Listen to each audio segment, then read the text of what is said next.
Estamos transmitiendo esta emisión de Psicoanálisis y Civilización. La estamos dedicando para hablar un poco sobre el curso que nos animamos a ofrecer próximamente. Es la primera vez que vamos a hacer un curso en línea y entonces bueno, pues nos parecía muy importante traer a colación, a propósito de un curso de introducción al psicoanálisis, traer a colación uno de los conceptos más importantes, si no es que el más importante de psicoanálisis, en particular de Sigmund Freud, que es el de la pulsión de muerte. ¿Por qué decimos que es el de los más importantes o de los más desconocidos? Porque ese concepto, a diferencia, digamos, del de la sexualidad infantil, que también podríamos pensar que fue uno de los conceptos más difíciles de integrar y de transmitir, nos parece que aún más el concepto de pulsión de muerte es de los conceptos o de los aspectos que más se recortaron por los postfreudianos, y que podemos decir que es con Lacan con el que se recupera ese concepto. Y bueno, no solamente se recupera, sino se formaliza, se le da, digamos, toda una estructura que alcanza lo que vamos a conocer en Lacan como el goce, ¿sí? El goce y después el programa de goce, ¿no? En donde vamos a tener ahí articulado finalmente lo que es la compulsión a la repetición en una estructura de lenguaje que garantiza un plus de satisfacción, un plus de goce en cada uno de los sujetos de manera distinta.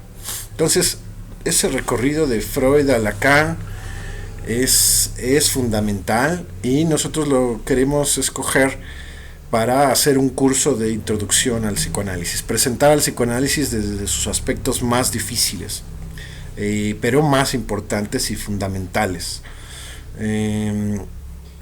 También hemos escogido esta frase de Plauto de el hombre es el lobo del hombre, porque y después de eso, ¿qué es la pulsión de muerte?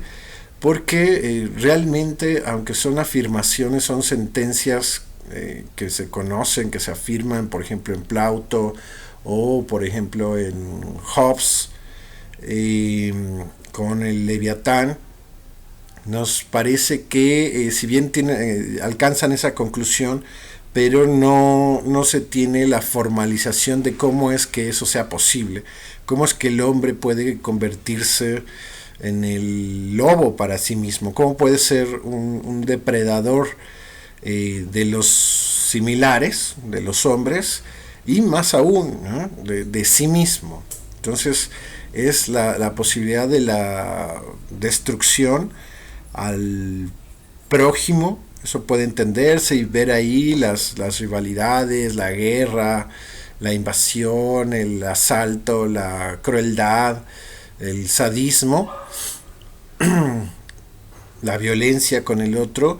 Pero hay un punto todavía más importante que nos parece que está implícito ahí en esa frase, que es el cómo puede ser uno autodestructivo, cómo uno puede dirigir esa destrucción al sí mismo, ¿no? Entonces el hombre siendo el lobo con sí mismo sería otra manera de pensar, digamos, la articulación. Y en ese sí mismo definitivamente también aparece la cuestión de imaginaria, la cuestión especular de lo que uno cree que es uno mismo, o cómo se articula la relación del sujeto con el sí mismo, y que desde Lacan pues tenemos que construirlo a través de lo que significa el otro del espejo, desde la dimensión de lo simbólico y desde la dimensión de lo imaginario. Pero ya tomando este rasgo de lo imaginario y lo simbólico, podemos decir cómo el hombre puede ser hacer un semblante de sí mismo que termina empujándolo a una serie de mortificación en vida, ¿sí? Alcanzar a comprender también cómo en esta cuota de pérdida que todo ser humano tiene al transmutarse en un sujeto hablante, da entrada, digamos, en este terreno de los significantes a un esfuerzo de mortificación. O sea, podemos decirlo así, como una pérdida de realidad objetiva implica finalmente en la vida del lenguaje, en la vida del ser hablante, una cuota, una garantía de cuota de mortificación. Sí, Freud en El malestar en la cultura ya nos habla de que vivimos en la civilización, pero no sin una cuota de displacer, ¿sí? No sin una cuota de dolor y de mortificación. Y el gran reto también es ver cómo podemos, con la enseñanza de Lacan, formalizar esa cuota de mortificación en la medida en que devenimos sujetos del lenguaje, sujetos hablantes. Cómo el hablar finalmente nos va a garantizar, por así decir, una cuota de mortificación. Podemos adelantarnos un poquito con la misma enseñanza de Lacan y decir la mortificación que implica la desproporción entre lo simbólico y lo real, ¿sí? La desproporción entre los sexos, ¿sí? Así como la desproporción entre lo simbólico y lo imaginario, y entre lo imaginario y lo real, pero digamos que la desproporción entre lo simbólico y lo real garantiza una mortificación. Garantiza, digamos, el beneficio, sí, de tener un mundo de semblantes, pero a costa de sufrir siempre una desproporción con lo que pudiéramos imaginar o haber imaginado como una realidad supuestamente objetiva o una realidad en sí misma, ¿sí? Esa pérdida es una garantía de mortificación que en un proceso analítico, localizando el programa de goce de cada quien, puede percatarse cuánto ha podido sufrir por esa desproporción entre lo que cree y lo que realmente le sucede, entre lo que quiere y lo que realmente obtiene, ¿sí? Es por ahí por donde vamos a hacer nuestro curso de El hombre es el lobo del hombre, y nos parece que también es muy adecuado para el momento actual, gobernado, podemos decir, por la desconfianza en el otro y la desconfianza en uno mismo, y por la amenaza de que puede advenir en cualquier momento la muerte real, ¿no? Que es una de las dos muertes de las que trabaja, de la que nos habla Lacan: la muerte real, la muerte, digamos, en lo real, la muerte a nivel de lo biológico y de lo fisiológico, y por el otro lado la mortificación como tal, que es todos los grados de sufrimiento y de angustia que se pueden producir por nuestros propios pensamientos, sean estos más o menos adecuados a una realidad social, una realidad entre comillas objetiva, ¿sí? Pero que por más o menos adecuados que estén, garantizan y nos dan a conocer lo que realmente es la experiencia de muerte en vida, que es la mortificación, ¿sí? Ya Freud nos habla algo al respecto, nos dicen que no hay representación de la muerte en el inconsciente propio. Es una manera de decirnos que no estamos hablando, no tenemos una representación, una relación directa con la muerte real, ¿sí? Sino que tenemos que vernosla con la supuesta muerte real a través de los semblantes, ¿sí? A través del lenguaje, es decir, a través de la palabra. Y en ese sentido, lo que significa la palabra, el significante muerte como tal, o formalizar lo que se supone que sería la muerte como tal, la muerte en sí misma, con lo que es realmente el significante muerte, así como el significante vida. ¿Sí? Estas dos cosas las vamos a poder también rastrear en este texto de Más allá del principio de placer, en donde Freud se las tiene que ver con eso, con qué es la idea de la vida o qué es la idea de la muerte, y nos presenta el experimento biológico de Weizmann, y por el otro lado lo que sería finalmente la muerte o la pulsión de muerte en términos originales. Sí, como constitutiva, pero constitutiva justamente no a la dimensión biológica como tal, sino constitutiva a nuestra categoría de ser hablante. Y cómo nos impacta la idea de muerte, la idea misma, el significante de muerte, así como el significante de vida, y cómo alrededor de eso se pueden hacer una cantidad de ideologías y filosofías, incluso hasta políticas, como vemos hoy, y que podemos nosotros localizar con la promesa, el mandato, digamos, del primum vivere, del primero es la vida, ¿sí? La vida por la vida misma, independientemente de su calidad o de su aceptación o rechazo por cada uno de los sujetos, de los individuos, que en términos éticos tendrían el derecho del mundo a mortificarse o a rechazar la vida como tal, en términos de ética del psicoanálisis, ¿sí? Pero que en términos morales hay una especie de prohibición, ¿sí? De rechazo a la libre relación con la muerte, ¿sí? Sino que hay un mandato a vivir por vivir, al sobrevivir a como de lugar, privilegiando en ese sentido pues una relación pues, estrictamente narcisista con la sobrevivencia misma.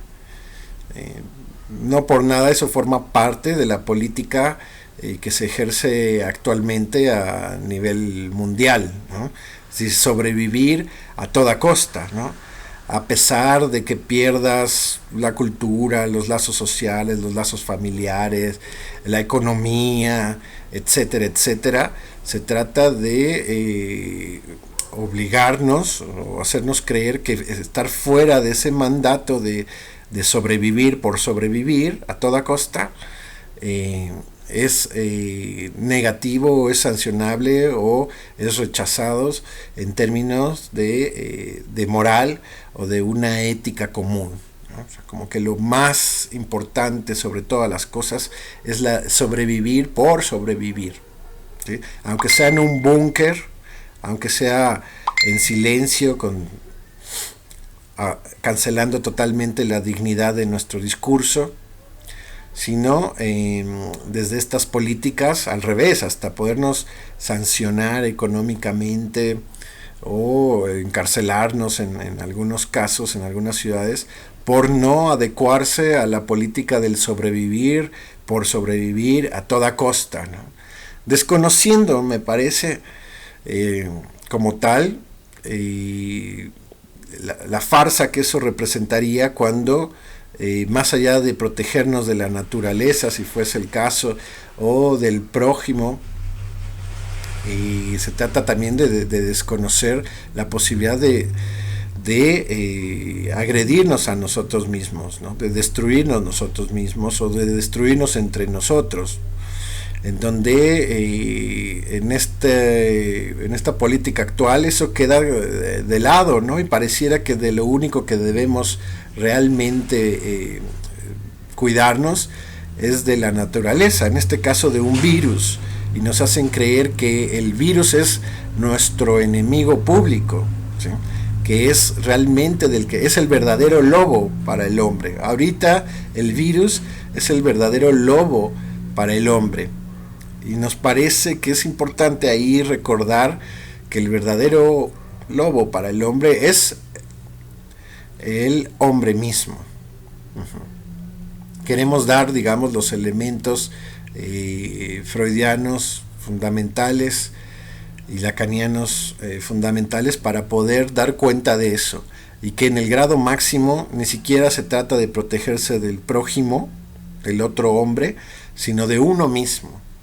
¿Sí? Como uno mismo, por qué vías, con qué lógica es que uno mismo puede terminar aniquilándose. ¿Sí? ¿Cuáles son las vías? ¿Cuáles son esas posibilidades? ¿Cuál es el entramado lógico para poder comprender eso? ¿Sí? Y ahí, por supuesto, que nos lleva a la dimensión clínica, pero no solamente, ¿no? Nos lleva también a la dimensión de las masas, de la cultura, de la historia de la humanidad y del porvenir de la humanidad. Tenemos también en el texto de Más allá del principio del placer, ¿sí?, toda esta afirmación de Freud, en donde sin dudar asume que mientras el ser humano vaya progresando, ¿sí?, vaya avanzando en su investigación, en sus descubrimientos tecnológicos, científicos, ahí donde pareciera que se trata de una evolución, en la medida en que el hombre esté gobernado por la pulsión de muerte, toda esa tecnología que podría supuestamente llevarnos a la línea del progreso puede ser utilizada en cualquier momento, dice él, no para la sobrevivencia, sino para la autodestrucción. O sea, mientras más avanzamos en la tecnología, en los conocimientos, más cerca estamos de la propia autodestrucción. ¿Sí? Estas afirmaciones de Freud fueron en su momento calificadas y como una locura de él, como algo que daba cuenta de un estado de ánimo de él en medio de las dos guerras mundiales, pero no es así. ¿Sí? Es parte de la enseñanza propia del psicoanálisis. ¿Sí? Eso va más allá de Freud. Y nos corresponde a nosotros estar dando cuenta de eso, ¿sí?, de cómo es posible, ¿sí?, que efectivamente puede haber un goce en la propia autodestrucción. ¿Sí?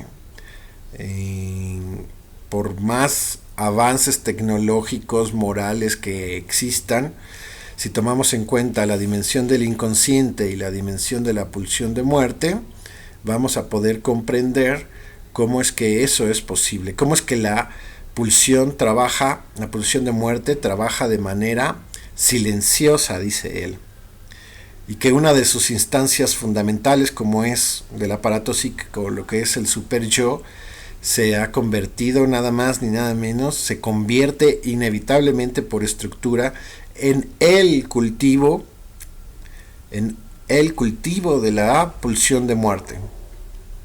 ¿Sí? Un cultivo muy del orden de lo que cultivaba Weizmann en sus experimentos de los protozoos, pero como entonces el cultivo de la pulsión de muerte está en la medida en que alimentamos la instancia del superyo propio y por supuesto el superyo de la sociedad, pero el superyo de la sociedad o del otro social o del otro cultural no puede tener consistencia si no es a través de nuestro propio superyo.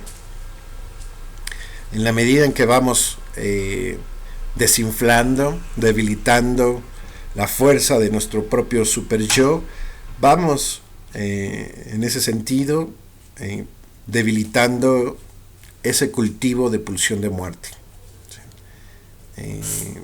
Poco a poco, ¿sí?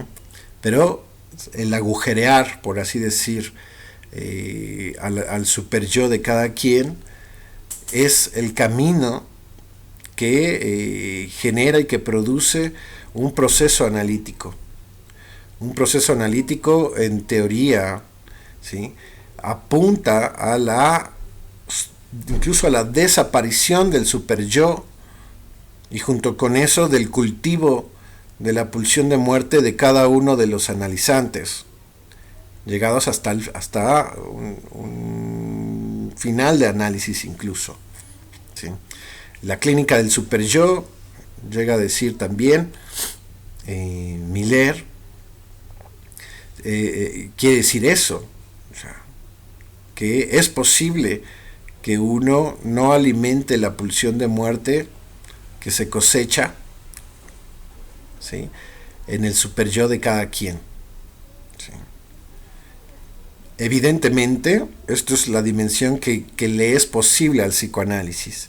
O sea, eliminar el cultivo de la pulsión de muerte, evidentemente no es hacernos inmortales o eternos, ¿sí?, sino todo lo contrario, resignar, por ejemplo, la ilusión de la eternidad, la ilusión de la mortalidad, ¿sí?, de la inmortalidad y la asunción o la subjetivación de la mortalidad propia y de cómo uno participa en la propia mortificación.